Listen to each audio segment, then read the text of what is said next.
slightly wobbly approach this evening. I'm not trying to do strong and stable. I'm trying to do tall enough to be seen. It's a very small stepladder, and even Daniel stood on the first step. So I thought if he stood on a step, I at least need to be on the middle rung. But I'm not going to go quite to the top. Sorry, louder, all right? Closer? Yeah, that's good. Better? Yeah. Do you really want to hear me? Yeah! My friend heckling in the back says that's risky. Now, Heidi and Daniel were thanked for being MPs doing the right thing in the House of Commons. I couldn't be thanked in the same way because I'm in the House of Lords and we haven't been offered a meaningful vote. We were offered some meaningless votes.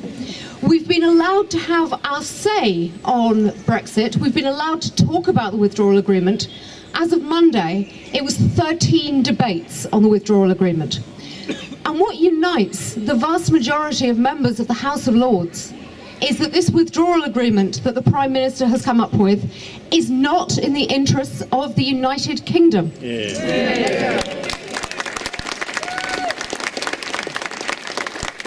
So we're not allowed to vote on did we want the withdrawal agreement and the political declaration, but we could have a motion to say what we felt.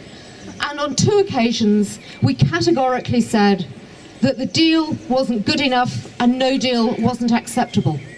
And that drew together Tory peers, Lib Dems, Labour, crossbenchers. And we sent the message back to the House of Commons, and we're willing to keep doing that.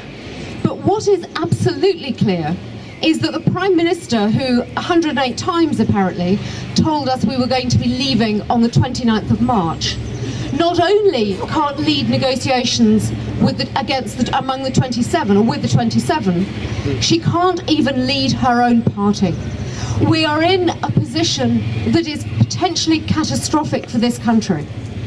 We are all celebrating today that the 29th of March 2019 isn't Brexit Day, and clearly that is a position we are happy with, but at the moment, the 12th of April 2019 will be Brexit Day unless something dramatic happens. The default position is we leave the European Union without a deal. And however many times MPs say, we don't want no deal, the default position is still that is what is going to happen. So we need to keep campaigning. More signatures on the petition. It's gone off. Yeah, that's fine. It's all right now. Just raw. Right, I'll just roar. But the petition of 6 million people, fantastic. But revoking Article 50, I think, without a people's vote, runs the risk of some serious rebellion in the country. Nigel Farage has been parading around Westminster or in Parliament Square this afternoon saying how excited he is about European Parliament elections, and he will be there fighting. The Prime Minister seems to think that elections are a bad thing, that European elections are somehow a weapon to persuade her backbenchers to get in line.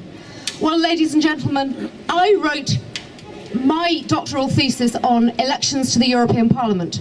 It is a democratic institution. European elections are not something to be feared. So if we're not leaving on the 29th of March or the 12th of April, and we get a long extension, then we should be in those European elections making really clear that our place is in Europe. That's where Cambridge should be. We should be staying, and we've all got to carry on fighting, because the alternative is absolute chaos and potentially a very negative situation for our country. And my very last point is a message that we were sent to our parliamentary emails saying, if you're on the estate, you might want to leave your offices, and here are the routes to leave, because it might get somewhat more busy, they said, outside. And then they said, but take your passes off, because otherwise there is a danger that you will become targets. The Prime Minister, when she spoke to the country, claiming to speak to individuals against parliamentarians, did something that was potentially very dangerous. Parliament shouldn't be set against the people. We should be with the people. Parliamentarians shouldn't be targets.